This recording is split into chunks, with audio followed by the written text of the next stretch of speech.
Am I audible? Oh, I can hear myself. Cool. Good afternoon, everybody. Welcome to Pick and Pay Part 2. For those that have attended Robert's sessions this morning, for the others, welcome to Pick and Pay Part 1. My slide. And I'm going to talk to you about our CAR DTA implementation. We were on POSDM and we implemented CAR DTA. All right, little introduction about myself, not too much. I've been in Pick and Pay, well, I've been in Pick and Pay forever, but I've started most of my professional life has been always a SAP journey. Started, 28 years ago. So I'm going to, obviously old, I'm going to collaborate that by putting my glasses on and off because I can see this and now I can't see you. So that's going to happen. I started consulting, worked for various consulting houses. I've been with Pick and Pay since 2016, which is a while already. I've become part of the furniture there. I like to think that I'm not gathering dust because I'm moving too fast, but we'll see. And that's me. That's enough introduction about me, I think. An introduction about Pick and... Oops, that is not supposed to come on. What we get from this session, I'll introduce Pick and Pay just now. We wanted to come on to explain to you why was it important for us to move from POSDM to CAR DTA, how we approached it, and what made it less daunting. I will also explain to you why it was daunting, and a little bit from what we are on the other side, although we haven't been on the greener pasture for long. I can tell you a little bit of what we're doing already there, where the grass is nice and soft and beautifully and green. That's what I'm going to do. There's the introduction of Pick and Pay. I borrowed this slide from somebody else. It's a bit old, but it gives you an idea of how big we are. We've got 8 countries, 2,000 stores.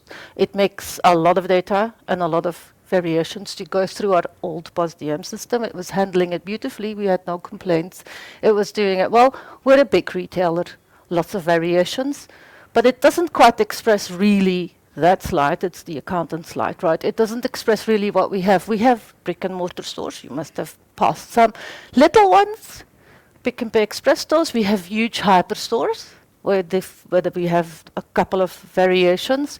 We have standalone liquor stores. I must look because I can't remember the sequence in which I made these things pop up. We've got QualiSafe stores. These are new stores that we launched with our Exeni project. We have tiny little container market stores. We have a whole franchise division that brings quite a bit of complexity in our landscape, but obviously makes us so much wider and broader for the customers. And we have a Pick and Pay clothing stores that are standalone clothing stores. That's our brick and mortar kind of range right there up there. As every retailer, we needed to go online. I think we trump all retailers with what we offer online because we have a dedicated Pick and Pay home website where you can buy all the general merchandise that's available in our hypers. We've got a standalone Pick and Pay clothing website. Obviously, you can buy the clothing that's in our stores. You can buy our groceries on Mr. D. We have our own ASAP delivery within 60 minutes. You can buy Pick and Pay stuff on Takealot. When we have our normal grocery website that we actually started off with. So we have quite a few things. Is that complex enough and diverse enough? Not yet, because besides all that, we also have quite a lot of services that we have on our tills. We have our very renowned and on occasion awarded Smart Shopper program. I actually Googled it on the way here, which we used to be the best loyalty system. I saw on Business Tech Clicks is catching up with us, which is slightly worrying, but we'll pull that straight. We have a lot of money services. We have Pick and Pay Mobile. Besides that, when you're at the till, pay your rates, pay your telecom account, buy a TV license, get Hollard insurance, do just pay Lotto, whatever you want to do, you can do it at a Pick and Pay till. All that data, smack bam into POSDM, and POSDM must just deal with it, right? So, daunting enough?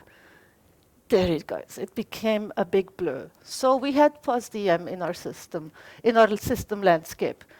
It was part of the original scope we went live with in 2004. So we built on that POSDM system as we grew, as we expanded, as we rolled out, and we built some brilliant pieces of work there.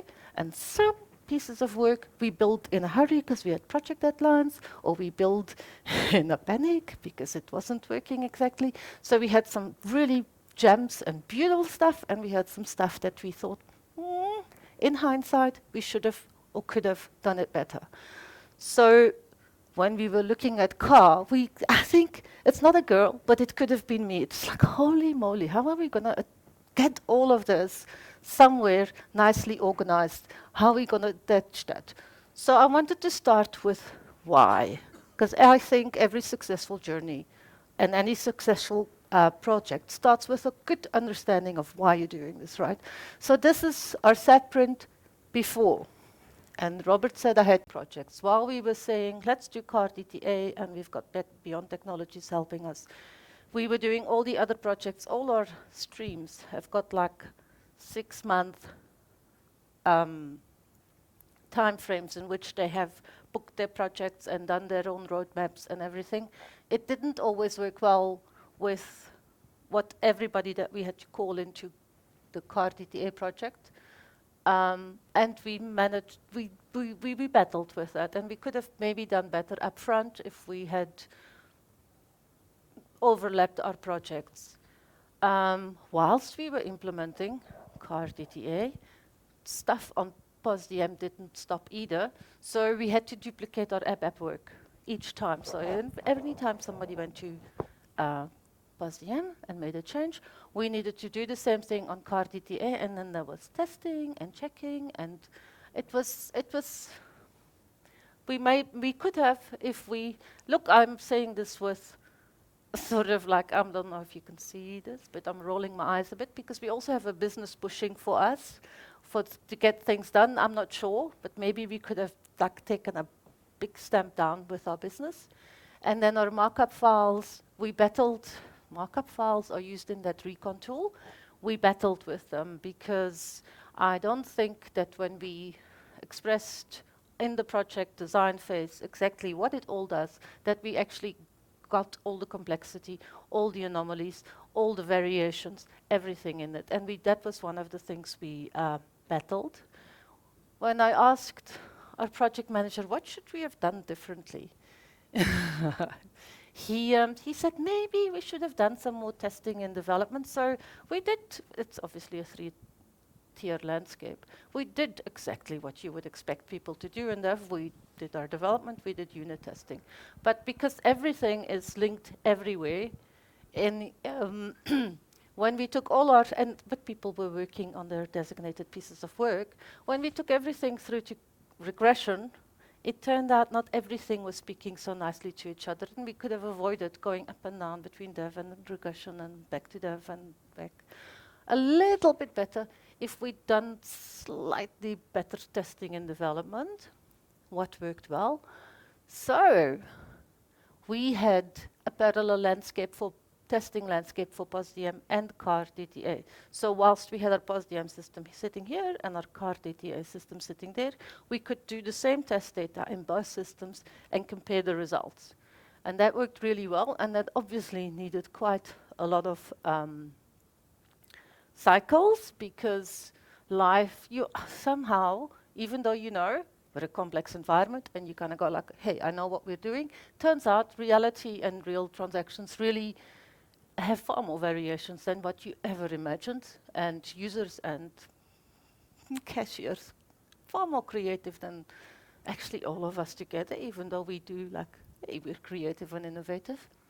The other thing that I liked very much is, and this is linking into Robert's presentation, although you didn't go into that detail, Robert, we created a trial production system environment in the cloud before we migrated all the systems to the cloud. It was for the cloud migration project to get a good sense and feel comfortable with latency, because we were worried about our chatty systems. You saw the interfaces, lots of chatting, lots of data going up and down. Is it going to go fast enough? Will point of sale be able to send through to POS DM or CAR DTA enough information at the same rate or quicker? How will it work? How will the aggregation? Will it run longer? Will it run faster? Will FNR still be able to get through the night? So we had a trial production system, which was really great because there we would take our production data and push it right through the real production landscape, and then through our trial landscape. Our production landscape still had POSDM. The trial landscape had already CAR DTA, which we, by the way, deployed straight into the cloud. We didn't make Robert migrate that, so you're welcome. And that worked well as well because there we had real data where we could compare actually what was happening in production to what was happening in our trial landscape.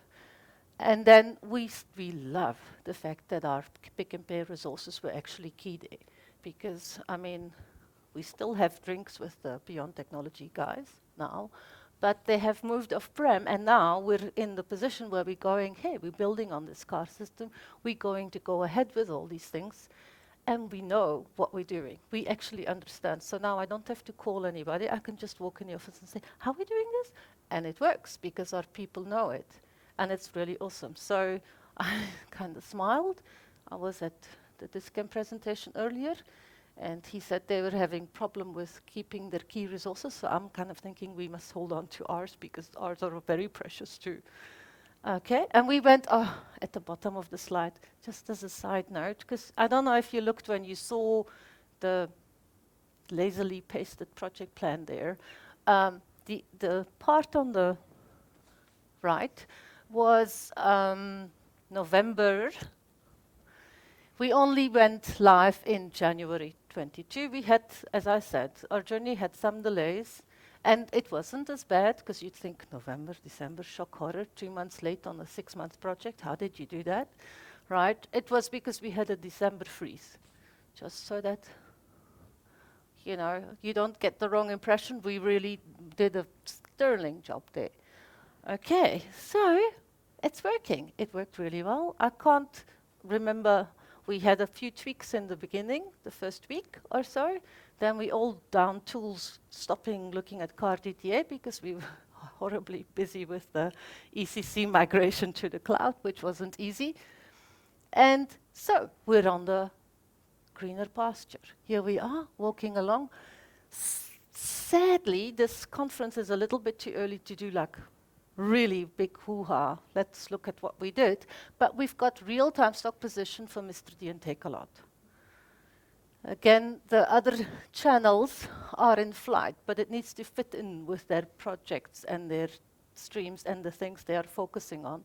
And it's a little bit like they feel it's kind of working for them, so the emphasis is not really big for them. But when we went live with Mr. D and Mr. Take-A-Lot, we are using the SAP real-time stock position.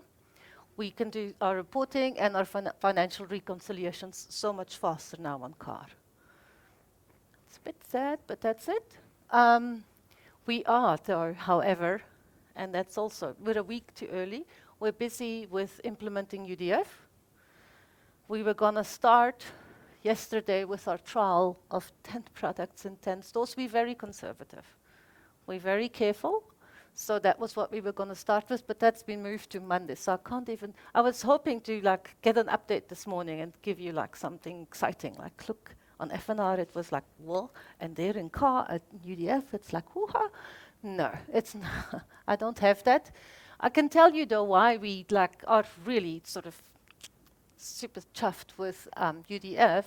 UDF has a far better, and we've done some proof of concepts and some running stuff really offline and in the background on price elasticity. Price elasticity obviously means it's going to know better about our promotion uplift, and that immediately goes then into our supply chain and creates efficiencies there because you now know how much stock you need to have in which store at what time. We are also in the process of implementing PMR, having obviously UDF also then in place. It will give us a far better impact or insight in our promo analytics, and hoping that we can change our buyers a little bit, because we want to use the what-if scenarios. So we're very customer-centric. I think all the formats that you saw already kind of shows we want there to be a pick and pay for everybody. We want there to be a promotion for everybody as well. So at the moment, can't really diss our buyers, but at the moment there is no exact science to it. The promotion is as good as the buyer. The buyer thinks customer will buy Ricoffee and I'll put it, I don't know, £5 cheaper. I'm expecting this. Now, with what-if projections, he can actually check and see, will it? And if it doesn't, do we even need to do the promo? So we're hoping to do better promos at the right price, at the right time, for the right customer. And that we really believe is going to make a big difference. We are also, I'm dissing the buyers again, but we're going to also have to redesign our business processes for that. That is the challenging part and the scary part, I think, for us. We are going to, it's tough conversations on occasion, but we're going to get there. And that was it. So I'm ready for questions, and like I said, just ask. A lot of the Pick and Pay people are here. If I don't know, I'll point to whoever needs to answer the question. Come on, guys. Nothing. D. Thanks. What is your opinion about I call it the new generation from the car, the car in the cloud, OMSA and OSTA? Do you think about that at Pick and Pay, or do you say, okay, I just had that project behind me and look at the new solutions from SAP?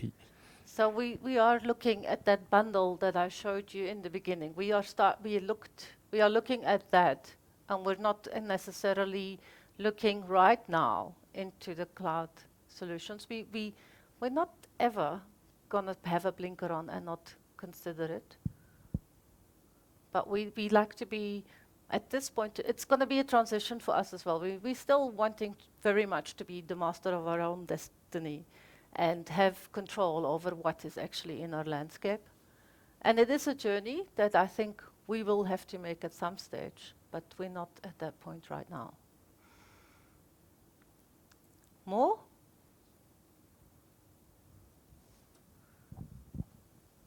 Nothing? Okay. All right.